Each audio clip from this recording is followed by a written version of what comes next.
nossa convidada desta noite é jurista, deputada à Assembleia da República e um rosto bem conhecido dos portugueses. Já foi Ministra da Saúde e titular da pasta da Igualdade e no currículo conta também com uma passagem por Macau, onde desempenhou o cargo de administradora da TDM. Depois de ter feito parte do governo, é agora uma das mais prestigiadas figuras da oposição e não tem poupado críticas ao executivo de Pedro Passos Coelho. Maria de Belém Roseira, presidente do Partido Socialista, é a convidada desta semana do TDM Entrevista. Antes de mais, muito boa noite. Obrigado, doutora, por ter aceito este convite que foi dirigido pela TDM, uma casa que de resto conhece bem. Com muito gosto, exatamente. Está em Macau ainda assim para esta sua passagem de Macau, trouxe ao território para apresentar o programa de despenalização de drogas que apresentou enquanto era ministra em Portugal. Este plano é algo que pode ser aplicado cá em Macau também ou é necessário sempre um reajustamento? O meu objetivo foi apresentar o programa e os resultados da avaliação do programa em Portugal. Agora, temos sempre que ter a noção que a diferença da cultura e a diferença da composição das sociedades pode levar a que sejam mais efetivas ou eficazes respostas diferentes, não é? Aquilo que nós queríamos mostrar é que, como sabe, calha muito bem e cola muito bem com a nossa cultura humanística, é que nós olhamos para um toxicodependente não como alguém que é criminoso, mas sobretudo como uma vítima e é um doente. É um doente porque é um dependente e portanto, questões à parte são as questões do tráfico. Aliás, demoramos algum tempo a definir aquilo que poderia ser objeto de despenalização em termos de detenção de droga, porque é a detenção da droga para o consumo e não a detenção de droga para tráfico. E aquilo que se tem verificado é que os maiores riscos associados ao consumo de drogas diminuíram bastante esses riscos e também, concomitantemente, aumentaram-se as apreensões de droga. Portanto, digamos que é uma política que tem uma vertente do lado da saúde e da proteção da saúde, uma vez que um toxicodependente, designadamente aqueles que utilizam drogas injetáveis, é uma pessoa sujeita a um elevadíssimo risco, não apenas para ele próprio, mas enquanto agente transmissor de doenças, que são doenças gravíssimas. A SIDA, por exemplo, hoje já não mata, pode quase ser considerada uma doença crónica, mas é uma doença muito pesada para o próprio, para o meio onde ele se insere e para a solidariedade coletiva, uma vez que a abordagem do tratamento é extraordinariamente cara. E, portanto, também uma abordagem da parte da repressão do crime de tráfico de droga, que é uma atividade criminosa, digamos, pesada, é considerada grande criminalidade, e se nós formos capazes de ser muito mais eficazes nesse domínio, pois é absolutamente essencial. E isso tem acontecido, Esta batalha em Portugal foi ainda assim uma batalha dura de trabalho. Uma batalha muito difícil, porque muitas vezes as pessoas têm preconceitos e têm ideias feitas, e embora nós todos nos afirmemos como humanistas, há muitos projetos de lei ou muitas propostas de lei, quando é o caso de elas serem apresentadas pelos governos, que são aprovadas por unanimidade, porque realmente têm que ver com sentimentos profundos da nossa alma, e, portanto, todos nos juntamos para a sua aprovação. O que é em facto é que, em relação à droga e ao consumo da droga, há imensos preconceitos. E então considerava-se que despenalizar a droga iria transformar Portugal num paraíso para os toxicodependentes e sobretudo, até transformar o tipo de turismo que Portugal tem em termos do seu desempenho, que é uma atividade económica muito importante para Portugal. Ora bem, nada desses receios acabou por acontecer e, portanto, penso que hoje em dia ninguém contesta, quer à direita, quer à esquerda, a importância desta política. O que é interessante é que a avaliação externa dela está a ser uma avaliação muito positiva. Tem havido prestigiadíssimas universidades norte-americanas e inglesas e também revistas da especialidade norte-americanas e inglesas têm chamado a atenção para o modelo desenvolvido em Portugal e alguns países pensam mesmo transpô-lo. do ponto de vista também do Observatório Europeu da Luta contra a Droga, que está sediado em Lisboa, as apreciações que foram feitas, designadamente no relatório de 2009, são apreciações muito positivas, e já há vários países da União Europeia também que entendem transpor este modelo para as suas ordens jurídicas, e ao mesmo tempo também há outros países que, embora não tendo a legislação assim feita como a nossa, se tiverem área de investigação criminal ainda debaixo do comando hierárquico do governo, dão instruções no sentido de que a detenção de droga para consumo, para autoconsumo, digamos assim, ou para consumo próprio, que seja vista com os olhos completamente diferentes do tráfico. Portanto, é preciso não confundir o que é a despenalização da droga para consumo próprio ou o tráfico de droga. O tráfico de droga é um crime do âmbito da alta criminalidade. Tem que ser perseguido e tem que ser penalizado, porque isso é um sinal social. A medida das penas é um sinal social sobre aquilo que nós valorizamos, aquilo que para nós é mais importante, aquilo que deve ser protegido de forma acrescida. E, portanto, o tráfico continua nos ordenamentos jurídicos a ser objeto de uma penalização pesada e forte, porque não só há a reparação, a pena vista enquanto reparação perante a sociedade, como a pena também vista como uma medida de pedagogia, aquilo que as pessoas devem saber à partida quando fazem ou quando cometem um crime, aquilo a que estão sujeitas. Este modelo, por ser funcional, deverá ser revisto no futuro? E quando lhe pergunto, deverá ser revisto no sentido, por exemplo, de adotar medidas ainda mais liberalizantes? O caso, por exemplo, do Uruguai, que decidiu a determinada altura liberalizar o consumo, é algo que... A liberalização do consumo, em meu entender, só produzirá alguns efeitos no sentido de desvalorizar o custo da droga, que foi, aliás, algo que baixou também em Portugal. O custo da droga baixou, mas só faz sentido se for uma medida global, porque nós hoje temos que ter medidas específicas do ponto de vista nacional ou regional, mas temos de ter também medidas globais, porque hoje a circulação das pessoas é completamente diferente e os mecanismos de fuga também são completamente diferentes.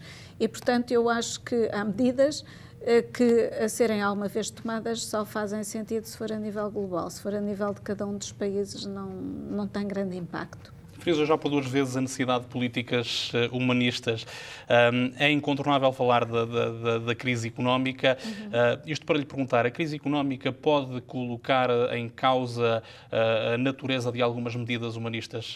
Falo sobretudo no que diz respeito ao setor da saúde. Nos últimos anos temos visto cuidados de proximidade desaparecerem. É cada vez mais frequente em Portugal. Temos pacientes a fazerem dezenas de quilómetros para conseguirem ser atendidos por uma consulta de especialidade, por exemplo. Isto é algo que entristece? Preocupa-me imenso, mais do que entristecer. Eu gostava de dizer até duas coisas antes disso, se me der licença. Uma delas é, como é evidente, uma crise que é caracterizada pela depauperização das pessoas e por elevadíssimos níveis de desemprego, designadamente entre a população jovem. É uma situação que vai empurrar as pessoas para o desespero, e ao empurrá-las para o desespero, tudo aquilo que nós temos conseguido até agora, em termos de bons resultados na toxicodependência, como é evidente, está a ser objeto de uma pressão horrorosa e nada me diz, ou até muito me diz, no sentido que nós possamos ser confrontados novamente com elevadíssimos problemas. Primeiro, como sabe, a toxicodependência aparece porque as pessoas também julgam que é através dela que resolvem os seus problemas, e não resolvem, mas ao termos muitas situações de desespero, está criada, digamos, porventura, a pressão mais forte, no sentido de mais gente cair nesse vício, nessa dependência, como também a questão da saúde mental, que está a ser pressionadíssima, e o último relatório que tivemos acesso, que foi publicado na semana passada, aponta muito nesse sentido, e, portanto, nós temos que estar mais do que preocupados com esta situação. E, aliás, aquilo que efetivamente vai acontecendo é que, em nome da correção das finanças públicas, corta-se a eito E o que acontece é que, em nome do equilíbrio das contas públicas, nós devemos cortar naquilo que é desperdício e acrescentar naquilo que pode ser uma forma de equilíbrio social. Evidentemente que a política existe para que nós ponhamos soluções e possamos conceber soluções que sirvam o bem-estar e o desenvolvimento das pessoas. E quando eu digo bem-estar, não é o bem-estar individual apenas, é o bem-estar coletivo. E, portanto, as políticas sociais não são políticas que se opõem às políticas económicas, ao contrário. Não há nenhuma economia que progrida com sociedades doentes, com sociedades incultas, com sociedades impreparadas do ponto de vista cultural, do ponto de vista escolar, do ponto de vista académico. E, portanto, cortar naquilo que faz desenvolver as pessoas é gravíssimo e é um erro que se vai pagar a curto prazo. A médio prazo, com certeza, a longo prazo também. Nós sabemos bem que um dos problemas que impediu o desenvolvimento de Portugal a par dos seus parceiros europeus foi precisamente o enorme lastro que nós tínhamos de gente pouco qualificada, não é? E, portanto, por isso se fez um enorme investimento no sentido de garantir melhores níveis de habilitação das pessoas. O desemprego, a falta de oportunidades da economia para a integração destas pessoas altamente qualificadas vai ter como efeito está a ter a saída dessas pessoas para países onde têm outras oportunidades, onde são integradas em atividades económicas de alto valor acrescentado e, portanto, tudo aquilo que o país investiu nelas não vai beneficiar, não vai ter o retorno a favor do país.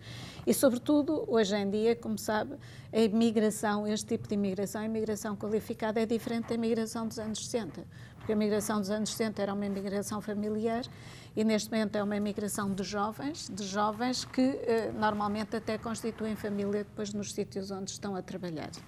Como é que esta sangria, entre aspas, pode ser evitada? É uma autêntica hemorragia, não é? Uma autêntica hemorragia. E, portanto, eu acho que nós temos que ter políticas muito viradas para o investimento estrangeiro, mas um investimento estrangeiro que permita a instalação em Portugal de atividades que possam integrar estas pessoas altamente qualificadas, porque quando tem os jovens a emigrarem, como é evidente, e constitui família lá fora, ficam as pessoas mais velhas abandonadas e ficam as pessoas mais novas também incapazes de beneficiar daquilo que é o apoio dos seus pais, dos seus avós, até à criação dos filhos e, portanto, àquela altura da nossa vida em que esta integração familiar, esta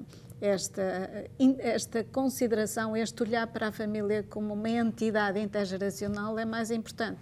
Portanto, há aqui alguns efeitos que são efeitos terríveis que, à partida, comprometem o nosso futuro. Quando nós comprometemos o futuro, normalmente também temos gravíssimos problemas no presente. Para além do desemprego, como é evidente, nós temos hoje em dia aquilo que referiu, a enorme dificuldade das pessoas acederem porque tem havido serviços básicos essenciais, porque tem havido uma política de grande depauperização do interior, de maior desequilíbrio entre o desenvolvimento do interior e o desenvolvimento do litoral. A crise explica tudo nesse sentido. Eu pergunto isto porque já antes de se falar de uma forma aberta de crise em Portugal, setores como a educação e a saúde, que são obviamente sectores que representam um grande fardo a título fiscal para o Estado, mas são sectores absolutamente essenciais, estavam de certa forma ao sabor de entendimentos governativos. Não seria possível um pacto de regime, por exemplo, neste setor, são setores locais e que não deviam estar dependentes? Eu investi muito nesse sentido e não foi possível, até porque estas áreas são áreas muito sensíveis do ponto de vista político e ninguém quer perder o protagonismo específico que tem nestes setores. Eu considero que são setores em que os bons resultados apenas se avaliam a longo prazo e, portanto, tinham tudo a ganhar com a estabilidade nas políticas e sempre investi muito nesse sentido. Aquilo que se passa é o seguinte: o estado de saúde de uma população não é apenas dependente das estruturas de saúde. é muito dependente dos outros aspectos de que estávamos a falar, do nível de educação, porque as pessoas mais preparadas intelectualmente são pessoas que sabem adotar melhores comportamentos de saúde.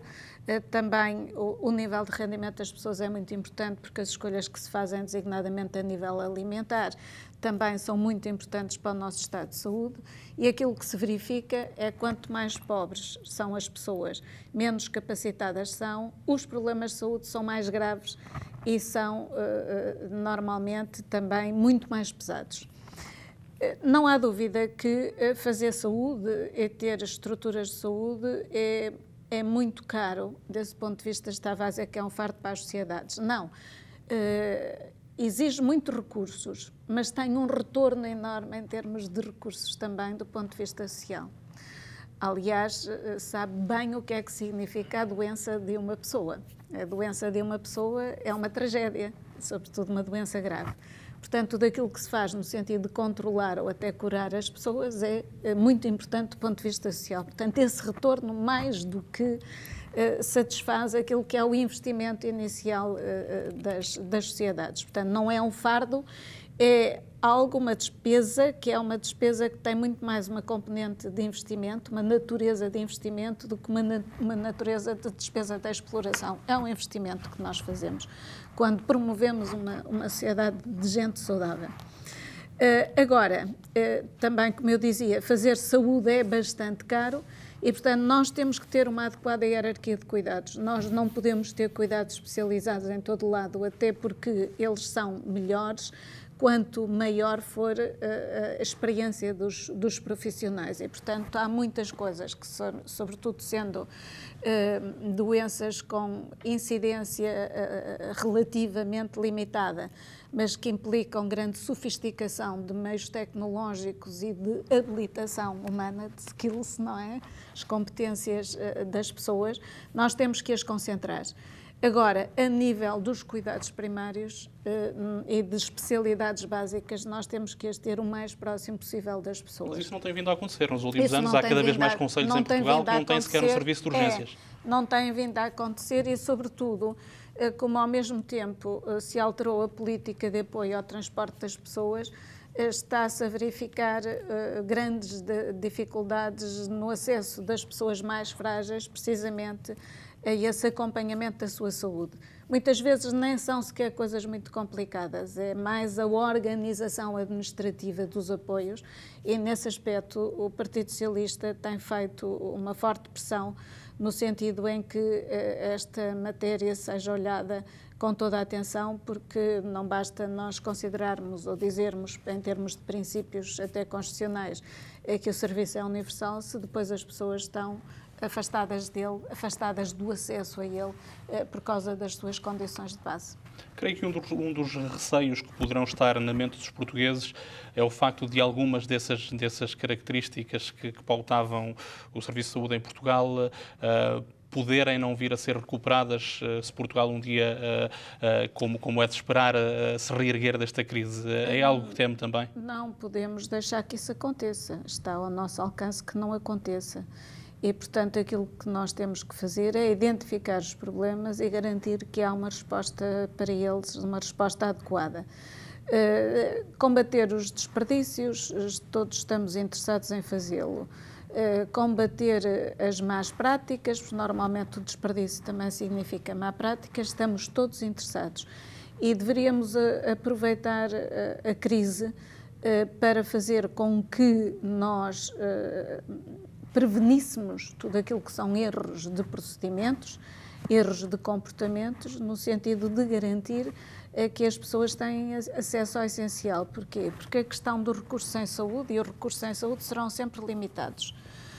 Porque a sofisticação que hoje existe, a quantidade de dispositivos médicos novos, de novas tecnologias, designadamente a nível de novos medicamentos, é tão grande e tão intensa que não há recursos que cheguem a nenhum país para dar tudo a toda a gente, no sentido de que as coisas não devam ser criteriosamente usadas. Até porque eu sou uma grande defensora dos sistemas de proteção social, como sabe, mas sou também uma grande defensora de que as pessoas devem perceber o seguinte: Quando eu tenho acesso a algo que é precioso, e a proteção social é algo que é precioso, porque nos protege perante os riscos mais graves da nossa vida, nós devemos acarinhá-lo.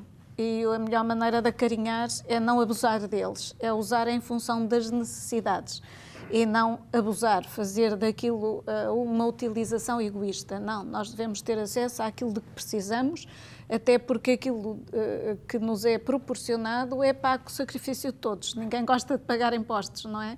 E nós temos de ter a noção que os impostos são bem aplicados. Portanto, também devemos ser muito criteriosos nesse uso.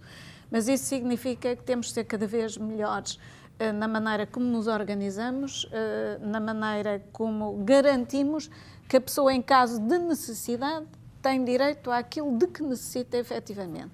E muitas vezes isso não acontece e não é visto de uma maneira correta por parte de quem proporciona e por parte também, muitas vezes, da organização que o sistema de saúde hoje em dia proporciona. Temos que ser muito capazes de fazer as coisas funcionarem no sentido adequado. Doutora Maria de Belém Roseira, foi responsável por uma experiência governativa original em Portugal, foi o rosto do Ministério da Igualdade. Já lá vão para a igualdade. Já lá vão 14 anos. Esta é uma experiência que continuaria a fazer sentido hoje em dia em Portugal? Com certeza, até porque, como sabe, referiu, foi uma experiência pioneira em Portugal, ou foi uma orgânica governativa que foi a primeira em Portugal nesse sentido, mas que já era muito comum na Europa e nos países desenvolvidos. Porquê? Porque hoje em dia fazer política é lutar contra as desigualdades sociais, as desigualdades da mais variada natureza. Não é apenas a desigualdade entre homens e mulheres, que é uma questão gravíssima, porque é uma perda de recursos, além de ser uma injustiça básica, é uma enorme perda de recursos e das potencialidades que as pessoas têm. Mas há desigualdades de toda a natureza, não é? Portanto, tudo o que seja lutar contra a discriminação é algo que é hoje exigido pelas políticas de desenvolvimento humano. E como é evidente, em Portugal reage-se muito a tudo aquilo que é novo. E na altura, quando surgiu essa pasta ministerial, foi considerado errado e uma coisa até muito ridicularizada, e quando acabou foi altamente criticado, porque as pessoas perceberam a importância da abordagem por esta via. Como eu há pouco lhe falava, o nosso estado de saúde depende das nossas condições de base, está muito ligado àquilo que nós somos enquanto pessoas, aquilo que sabemos, aquilo que temos, o meio onde vivemos, etc. E é preciso ter estado na saúde para perceber como é gravíssimo nascer rico ou nascer pobre em termos da diferença do nosso estado de saúde, porque a vida é o nosso bem mais precioso, a saúde é o nosso bem mais precioso, nós podermos ter plenamente ativas as nossas capacidades é aquilo que de mais precioso nós temos e, portanto, passar pela pasta da saúde chama bem a atenção para que nós temos que lutar através da minoração daquilo que são as determinantes sociais da saúde. E as determinantes sociais da saúde tratam-se e abordam-se nas políticas para a igualdade. O Governo apresentou recentemente o Orçamento de Estado para o próximo ano, um orçamento que foi criticado por toda a oposição, criticado pelo PS também. O PS considera que este orçamento propõe uma carga brutal de austeridade que o povo português já não consegue suportar. Ainda assim, não vemos o PS, desde julho, não vemos o PS a pedir eleições antecipadas. Deixou de fazer sentido este cenário de eleições antecipadas desde a vitória do PS nas autárquicas? Deixe-me que lhe diga o seguinte, este orçamento não é criticado apenas por toda a oposição, é criticado por figuras gradas de ligação partidária aos partidos que sustentam esta maioria. E, portanto, a oposição não está sozinha na crítica a este orçamento. Este orçamento vai por um caminho que é o caminho do desastre, não é? O desastre social e o desastre económico. E as duas coisas estão sempre ligadas, ao contrário do que muita gente pensa. E, portanto, a nossa crítica é uma crítica muito frontal, muito forte, e é uma crítica sustentada naquilo que tem vindo a ser a continuação de uma política que não atinge nenhum dos objetivos para os quais ela foi traçada.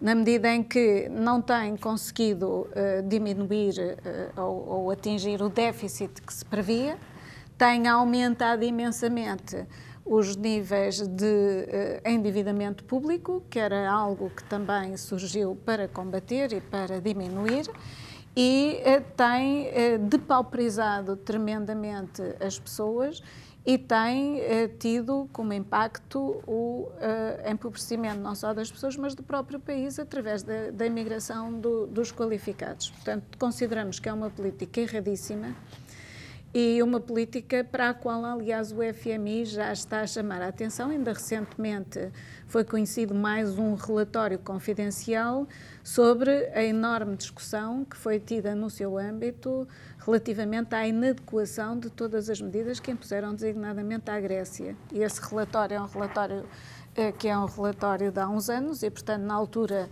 este modelo tinha sido aplicado à Grécia com muita dureza e foi depois aplicado em Portugal. Nós consideramos que desde o princípio temos tido um problema que é um problema muito grave, que é o facto de que o atual governo, considerou que este programa era o seu programa, porque o atual governo acredita na bondade das medidas de austeridade, acredita naquilo que é chamado como austeridade expansionista. E agora socorre-se de alguns indicadores que têm surgido, de diminuição do impacto negativo em termos do crescimento económico que estas políticas têm tido, porque já se tocou muito no fundo, como é evidente, e é natural que deixem de ser tão negativos os indicadores. É um dos receios também que se colocam, que é o facto de pairar ainda a incerteza de teremos mesmo tocado no fundo, porque fala-se nos bastidores em Bruxelas da eventualidade de um novo resgate. Isto é algo que incomoda o Partido Socialista. A questão não é essa. A questão é que se, através deste orçamento, vai retirar 4 mil milhões de euros às famílias portuguesas e, ao mesmo tempo, apresenta um mapa no orçamento com o aumento do consumo privado para justificar depois todos os indicadores que apresenta, isto é absolutamente incompatível. Portanto, nós cenários podemos fazer o que nos apetecer, não é? Nós até podemos... estivemos o programa a falar sobre saúde, não é? Nós até podemos fazer um cenário em que uma pessoa está absolutamente exangue, está em morte cerebral e pô-la a rir noutro slide a seguir. Quer dizer, há coisas que são absolutamente impossíveis. E o Governo apresenta um cenário em que diz uma coisa e o seu contrário, não é? Porque ao retirar essa massa às pessoas que consomem e que consomem internamente, como é evidente, o consumo privado vai cair. O consumo privado vai cair. E, portanto, ao cair o consumo privado, como nós temos uma economia em que queremos, como é evidente, aumentar a capacidade exportadora do país, mas temos muitas empresas que só produzem para consumo interno, vai também ter aumento de desemprego e o próprio orçamento, nesse aspecto, prevê um aumento de desemprego. Portanto, há coisas que são impossíveis de fazer. E nós consideramos que este orçamento continua no caminho errado e vai num sentido que comprometerá que nós possamos reerguer-nos a curtíssimo prazo, o que é dramático, não é? O PS teme, então, a eventualidade de um novo resgate? O PS, como eu disse, o PS... em julho, na altura daquela crise que, aliás, custou imenso ao país, a crise da irrevogabilidade da decisão de Paulo Portas, como é evidente, essa crise custou imenso dinheiro ao país, na medida em que estava tudo a ser feito, designadamente até pelas declarações dos dirigentes das instituições responsáveis pelo programa de resgate, no sentido de que iríamos sair da nossa situação par com a Irlanda. Aquela crise veio, afinal, dizer que a maioria que suporta o governo não é uma maioria sólida. E, portanto, aquilo que existe não é uma coligação, são dois partidos dentro da governação, que é uma coisa completamente diferente. como os credores internacionais analisam estas coisas com toda a frieza e com toda a objetividade ao chegarem a essa conclusão, começaram, como é evidente, a pressionar a dívida pública. E nós, neste momento, estamos outra vez com um serviço de dívida que é um serviço que nos esmaga. E, portanto, precisamos e consideramos que este é o tempo para a política, é o tempo para falar com as instituições internacionais responsáveis pelo gizado programa, e ao terem sido responsáveis pelo gizado programa, também serem confrontadas com o insucesso desse mesmo programa, para que haja alterações e alterações profundas na maneira como nós estamos a olhar para estes países, até porque depois há uma enorme incompatibilidade entre os instrumentos estratégicos da União Europeia, designadamente o Programa do Horizonte 2020, que tem objetivos estratégicos de luta contra a pobreza, de luta contra o desemprego, de aumento do financiamento à investigação, e depois nestes países que estão sob resgate financeiro, pois obriga-os a ter políticas que agravam esses aspectos, que são aspectos da nossa vida coletiva, que é suposto serem corrigidos. Portanto, há aqui uma incompatibilidade, à qual eu até costumo chamar alguma esquizofrenia, do ponto de vista dessa mesma incompatibilidade de políticas. Evidentemente que o PS considera, até na sequência das eleições autárquicas, as eleições autárquicas são eleições locais, mas não podem deixar de ter uma leitura nacional, tanto mais que o Partido Socialista teve, neste ato eleitoral, o maior número de câmaras que alguma vez algum partido político sozinho conseguiu no período democrático em Portugal.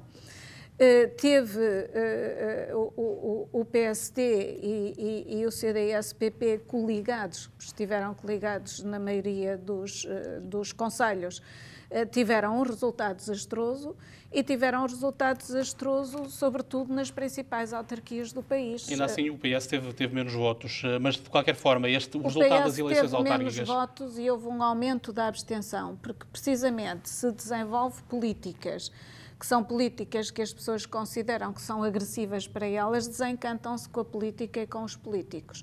Além de que já não acreditam em ninguém, porque, se bem se lembra, Pedro Passos Coelho chegou ao poder prometendo aos portugueses que não era preciso fazer mais sacrifícios do que aqueles estavam a fazer, que o problema do equilíbrio das finanças públicas se resolveria com o corte das gorduras do Estado, e que nunca tocaria, nem no 13º mês, nem nos meses do subsídio de férias e de Natal, e que nunca iria tocar nas pensões, porque isso era ao Estado ficar com dinheiro que não era dele. Este orçamento, até por isso, é brutal, porque vai buscar pensões, vai cortar retroativamente pensões e vai, sobretudo, mexer em pensões contributivas, como as pensões de sobrevivência, que foi, em meu entender, um erro gravíssimo. Os resultados destas, ao coração das pessoas. Os resultados destas autárquicas serenam também, de certa forma, o PS.